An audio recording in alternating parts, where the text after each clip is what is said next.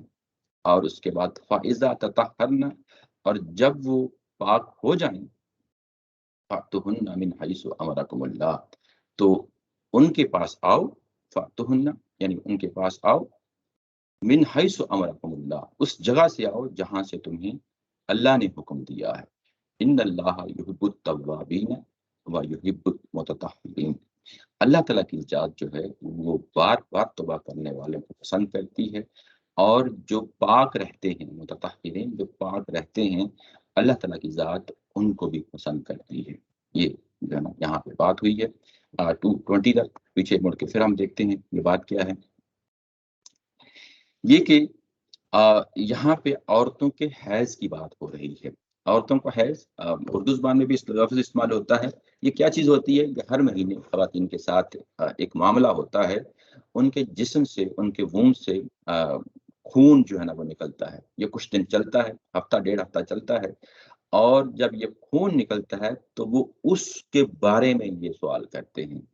یہ جب سوال کیا جاتا ہے تو بعض اوقات قرآن مجید جو ہے وہ سوال نہیں کرتا، سوال ریکارڈ نہیں کرتا، لوگوں کے جواب دے دیتا ہے، جواب سے پتہ چل رہا ہوتا ہے کہ اچھا کسی نے پوچھا تھا۔ بعض اوقات تو پورا سوال نقل کر دیتا ہے، اس میں بتا دیتا ہے کہ سوال کی نوعیت کیا ہے، اور اس کے بعد جواب بھی مل جاتا ہے، اس سے بھی ہمیں پتہ چل جاتا ہے کہ سوال کیا تھا، جواب کیا تھا۔ بعض اوقات سوال جو ہے نا وہ پورا نہیں ہوتا، قرآن مجید ریکارڈ نہیں کرتا، پھر ہم اس کے جواب سے پتہ چلتا ہے کہ اچھا یہ سوال کیا کیا گیا تھا۔ یہاں پہ جو سوال کیا گیا ہے، جو ہم نے ترجمہ بھی کیا، اس میں بھی دیکھ لیا ہے، سوال جب یہ کیا گیا کہ وہ حیض کے بارے میں، عورتوں کے حیض کے بارے میں جو ہے تم سے پوچھتے ہیں، تو یہ اصلاً بیسیکلی کس چیز کے بارے میں پوچھا جا رہا ہے؟ کیا حیض کے زمانے میں عورتوں کے ساتھ ملاپ کیا جا سکتا ہے، ان کے ساتھ میاں بیوی کا تعلق قائم کیا جا سکتا ہے؟ اس چیز کا سوال ہے یہ یہاں پہ کیا جا رہا ہے۔ جب یہ سوال کیا گیا تو اب ہم نے ظاہر ہے کہ پیچھے اس کو کنیکٹر میں تو رکھ دیا کہ نکاح کا ذکر ہوا ہے، پیچھے نکاح کا ذکر ہوا تھا، اور اس کے بعد اب خواتین کے جو ہے نا حیض کا مسئلہ یعنی یہاں پہ بیان ہو رہا ہے۔ پچھلی بات سے جو مناسبت ہے، جو ربط ہے، وہ یہ ہے کہ دیکھیں پچھلی بات میں بات کیا کہی گئی تھی؟ بات یہ کہی گئی تھی کہ مشرک عورتوں سے جو تعلق ہے وہ کیا تعلق ہے؟ یہ کہ وہاں ذہن کا جو ہے، عقیدے کا، وہ نجاست ہے وہاں پہ، عقیدے کی نجاست ہے، یعنی ایک ترتیب بھی قرآن مجید نے اپنے اندر رکھی ہے بات سے بات کرنے کی۔ وہاں عقیدے کی نجاست ہے، وہاں علم کی نجاست ہے، ایک شرک پہ کھڑا ہو گیا ہے، یہ عقیدے کی نجاست ہے، یہ فکر اور سوچ کی نجاست ہے۔ اب یہاں پہ جو بات ہو رہی ہے یہ کہ یہ جو جسمانی نجاستیں ہوتی ہیں اور وہ عورت کے ساتھ جو متعلقہ نجاست ہے اس کو زیر بحث لے آیا گیا ہے۔ یہ ایک مناسبت جو ہے پچھلی بات کے ساتھ اس بات کے ساتھ یعنی آپس میں جڑی ہوئی ہے، یہ کوئی یعنی جب یہ جڑی ہوئی ہے، اب یہ مومن عورتیں ہیں، وہ عورتیں جو جن کے ساتھ نکاح کیا ہوا ہے، تو جو ان کے ساتھ لگی ہوئی نجاست ہے، ناپاکی ہے، اس کو جو ہے نا ہم کیسے دیکھیں؟ یہ یعنی پچھلی بات کے ساتھ جوڑ کے اگر آپ اس کو دیکھیں تو بات کچھ یوں بنتی ہے۔ جب یہ بات یہ کہی گئی کہ یہ جو نجاست ہے عورتوں کے ساتھ مقصود یعنی ہر مہینے ہوتا ہے، کیا یہ تعلق قائم کیا جا سکتا ہے؟ یہ جو تعلق کی بات ہے، یہ اگر ہم اس دور کی شاعری کو دیکھیں، اس دور کی تاریخ کو دیکھیں، تو بنی اسماعیل جو مشرکین مکہ ہیں وہ اس چیز سے واقف ہیں، یعنی کوئی ایسی چیز نہیں ہے کہ قرآن یہ پہلی دفعہ دے رہا ہے، یہ ابراہیم علیہ السلام کے زمانے سے یہ شریعت کا حکم تھی اور ان کے ہاں یہ معلوم اور معروف بات تھی۔ ایسے ہی جب مدینہ میں گئے ہیں تو وہاں پہ بنی اسرائیل یہودی لوگ آباد ہیں، ان کو بھی یہ چیز معلوم اور معروف جو ہے نا، ان کے اندر بھی یہ چیز تھی کہ اس حالت میں یعنی میاں اور بیوی کا تعلق قائم نہیں ہو سکتا۔ لیکن اس کے باوجود بھی جو قرآن یہاں بیان کر رہا ہے، کچھ چیزیں ہیں جو ظاہر ہے کہ اس معاشرے کے اندر، مشرکین مکہ کے اندر بھی اور بنی اسرائیل کے اندر بھی افراط و تفرید کا شکار ہو گئی ہیں۔ وہ جو افراط و تفرید کا شکار ہو گئی ہیں، لوگوں نے سوال کیا ہے تو قرآن نے اسی پہلو کے سے جواب دیا ہے، پورا جواب نہیں دیا، یعنی بس اتنا ہی جواب دیا ہے جو وہاں پہ کریکشن کرنا مقصود تھا۔ اس کریکشن جب اس کی کر دی گئی تو بات واضح ہو جاتی ہے۔ یعنی پیچھے بھی ہم نے دیکھا حج کا معاملہ ہو یا جو ہے نا جو دیگر وراثت کا معاملہ ہو یا ابن قصاص کا، یہ ہم دیکھ رہے ہیں کہ یہ پہلے سے موجود دین ہے وہاں پہ، یہ مشرکین مکہ کا جو حضرت اسماعیل علیہ السلام کے زمانے سے چلا آ رہا تھا، ان کے ہاں بگاڑ آ چکا تھا، ایسے ہی جو ہے نا اہل کتاب کے ہاں بہت ساری چیزوں میں بگاڑ آ چکا تھا۔ وہ دین بھی جو اہل کتاب کے ہاں تھا وہ بھی ابراہیم علیہ السلام سے ظاہر ہے کہ آتے آتے تورات میں جو ہے نا آگے ریکارڈ ہو گیا، اور ان کے ہاں بھی یہ جو ہے نا ایک بگاڑ آ چکا ہے۔ اس افراط و تفریط میں قرآن مجید نے پھر یہاں پہ جانا جواب دیا ہے کہ جب تم یعنی یہ حالت ہو جائے خواتین کے ساتھ تو تم آپس میں میاں بیوی کا تعلق قائم نہیں کر سکتے، یہ قرآن نے یہاں پہ واضح کر دیا۔ اس کے بعد یہ کہا کہ ولا تقربوہن حتی یطہرن، کہ ان کے قریب نہ جائیں۔ اب قریب جانے کا کیا مطلب ہے؟ یہ پھر میاں بیوی کا تعلق ہے، یعنی یہ قربت جو ہے یہ میاں بیوی کے تعلق کے لیے جو ہے نا واضح کی جا رہی ہے، یہاں تک کہ وہ پاک نہ ہو جائیں۔ یہ یطہرن کا جو لفظ آیا ہے، یہ اگر آپ دیکھیں نیچے ترجمے میں بھی تو وہ یہ ہے کہ وہ خون سے پاک نہ ہو جائیں۔ یہ جو بات کہی گئی تھی وہ کون سا خون ہے؟ وہ حیض کا خون ہے، وہ اس سے پاک نہ ہو جائیں، تب تک جو ہے میاں بیوی کا جو تعلق ہے وہ قائم نہیں کرنا۔ فَإِذَا تَطَهَّرْنَ، اور جب وہ جو خواتین ہیں، یہ یہاں پہ طہر لفظ ہے،